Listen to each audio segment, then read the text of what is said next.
All right, let's move on to the clavicle itself when we talked about this area. There's all sorts of weird questions. What percentage of clavicle are the medial third, the intermediate third, and the lateral third? Which one is more likely to be fractured? I really don't care right now. It's irrelevant to this discussion.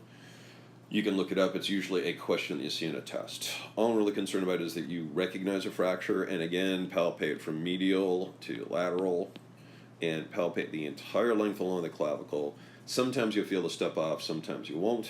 You'll frequently something that looks like this on x-ray. Sometimes it's more subtle. Fractures that are displaced almost invariably end up with the proximal or the medial segment going up and the lateral segment going down.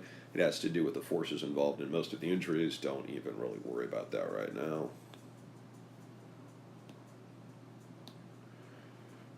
All right, and my favorite, which is to see really bad clavicle fractures, because in medicine we go looking for bad things. Let's make that red because it'll just be easier. There's always some sort of fascinoma, and basically the more gross the pathology or the more horrific and traumatic it is, everyone likes to look at it. So anyway, let's talk about this for a sec.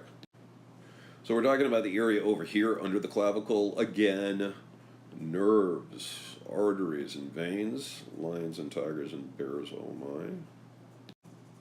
my. Fractures of the middle third of the clavicle tend not to cause as much injury to the neurovascular structures and bundles, and the reason is there's actually more volume underneath there. Let's do that.